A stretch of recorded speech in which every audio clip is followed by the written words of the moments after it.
Hi guys, happy almost Samhain. So it is the time when the veil, there's really no veil. So it's literally just a time for people that are not sensitive to actually sense and feel the energies from beyond, from the other world. And it kind of is a time when the veil does lift just a little bit for the people that do not have that vision or have those sensibilities about themselves, or those sensitivities, I should say. So it's really it's a peaceful, it's a nice, kind of a New Year's for witches, and it's just a beautiful time of year. And we honor the dead, the mighty dead, the ancestral dead. And some of us, I've seen a lot of people going out and doing feasts for the dead that they did not know, the forgotten dead. And I think that's a beautiful thing. I mean, they are going to love it. I don't know what's eating my hair, but it's just kind of half crocked today, or cropped, cocked, or whatever you want to call it. Something's eating my hair. There we go. There we go. But yeah, it's just a very beautiful, beautiful, beautiful holiday. So, what do you guys do for Samhain? Anything fun and interesting?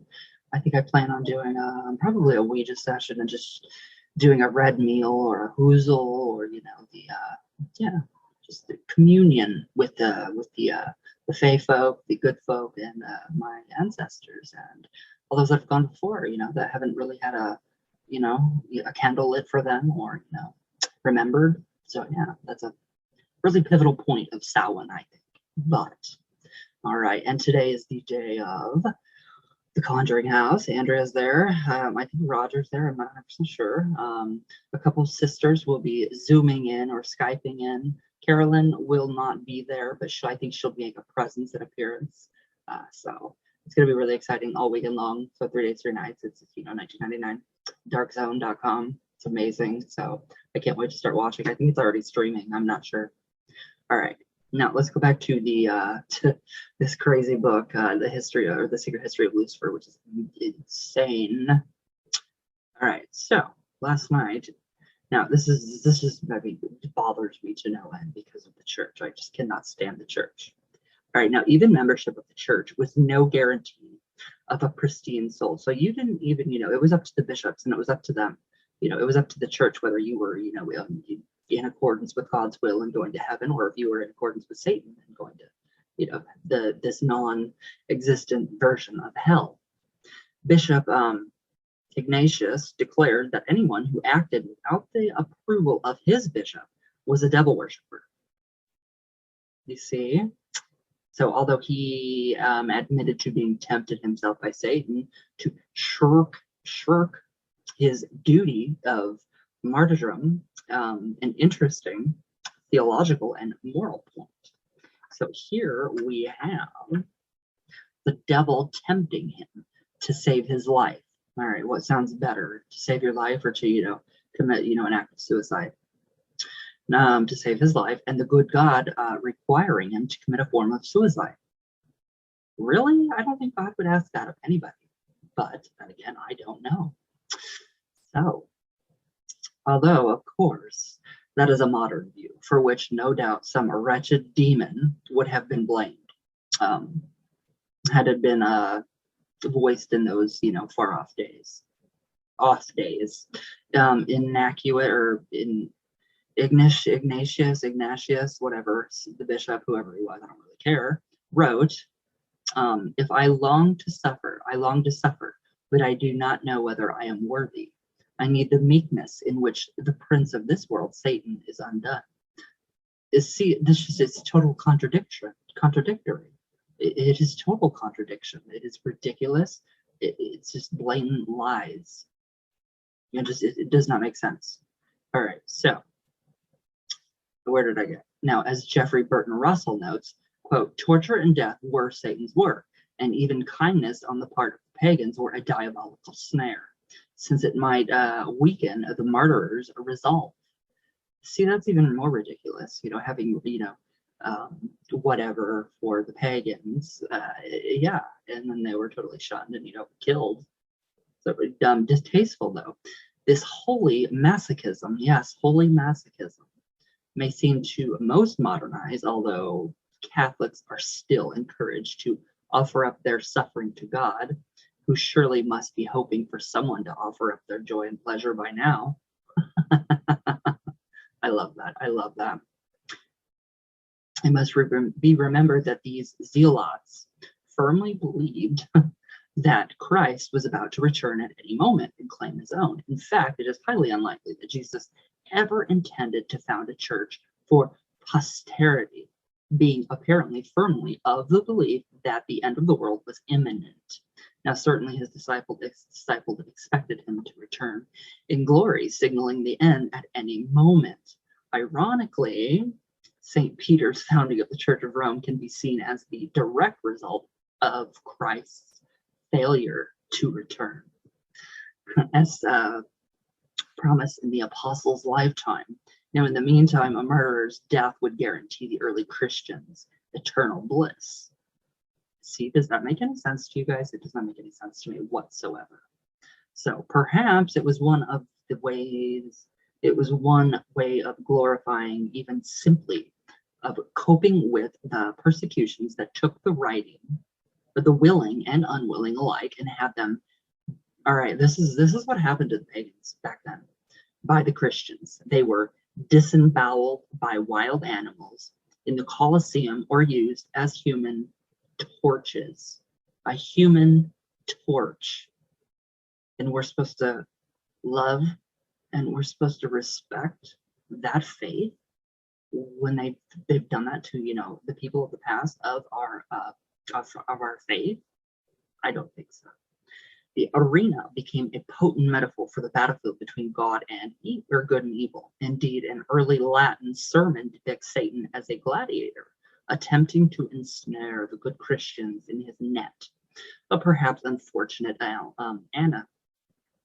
analogy, reinforcing the image of the enemy's virility at their own expense. So yeah, I mean, they have given him so much power. This thing called Satan, which is non-existent, but it is existent to Christians and to the Catholics. Now, and ironically, this early Christian insistence on those who cause pain and humiliation being evil, and who can doubt it, it's uncomfortably with the latter inquisitional justification for its institutionalized sadism. Really? That's what that's about. That's what I'm blown away. I don't even know what to think. What do you guys think? I mean, literally, that was, Christ failed to return. There has been so many, since I was born, I remember May 5th of 1998, the world was supposed to come to an end. So what did I do? I marked it on my calendar and I waited. I waited, and I looked in the Bible, all the signs were there. It never happened. It never happened. And it's been going on since even my mom and dad were, born. The world was supposed to end when they were born. My grandma and grandpa, my granny and my grandpa, it was supposed to end when they were born. And their mom and dad, it was supposed to end when they were born. Their moms and dads, it was supposed to end when they were born. We're being let down. Well, they are, not us, because we're woke and we know what's going on, so it doesn't really matter. Anyways, let's see what everybody is saying in Copy Talk. But yeah, I just think it's ridiculous. Totally ridiculous. I'm just like, wow, people really believe this stuff. And people, it's dangerous. Belief in that kind of a thing is very dangerous. So just be careful. Just be careful, guys. It's a very scary thing to do, or to believe in, actually. All right, so let's see. Where did I go? Yeah, I can't wait to watch this. It's going to be so amazing. All right. Hello, Connor McCullen. Hello, Ryan. Just wanted to say I love watching your videos. You're one of the most amazing and gifted, powerful witches I have watched. Even though I love watching other witch videos on here, I think yours are one of my favorites. Aw, thank you. Here's a magic wand for you. Blessed be. Thank you. Blessings to you as well. So shall it be.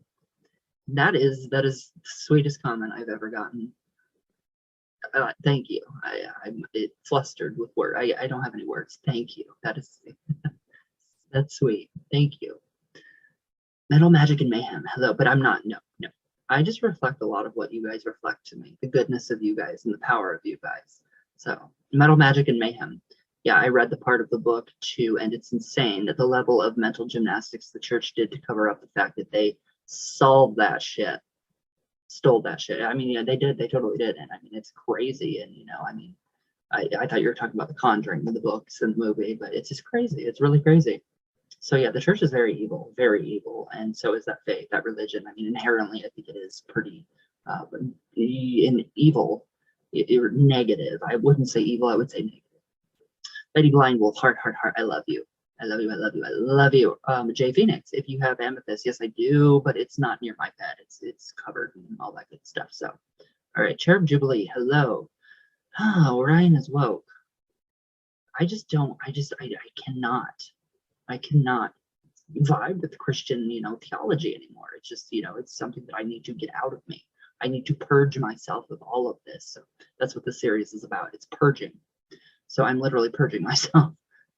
Talon, hello. Lady Blind Wolf, Sheila Nagel, hi my darlings. Gustavo, hi my brother. Kim Lehman, my love, I love you. Matrix Duality Creator, hi. Hi you. You guys are amazing. I love you guys. Lady Witch, Fugitus Extremus, I love that. Hello. Holly Fox Love, I love you. Lisa Oaks, hi my darling. Soul of Thorns, Abby the Witch, hi guys. I love you guys. Michael, I think I tell me if I'm saying your name wrong, please. Rodrigo Gordon, my R's are just brr, brr. They're very brr, rolling today. Warrior Girl, hi you. Katana 89. Today I don't have to say contain yourself. I have to contain myself. Who else? Ashley Lynn, hi. Hi, darling. Alexander Hill, Abby the Witch. Careless, hi. Hi. Daria Monica, hi, my love. I love you guys so much. All right. Well, all right, guys. So I hope you guys do join in on the homecoming for the Conjuring House with Andrea and everybody. And I hope you guys have a great weekend with a great Samhain. And yeah, just let me know what you guys think below. And all my love from Venus, as always, all the way down. I'm being absorbed by the brushels, the bushel, the brush. All right, but yeah, everybody please stay safe, stay healthy, don't get sick, all that good stuff. And I love you guys, and I will see you all tomorrow. So everybody have a great weekend.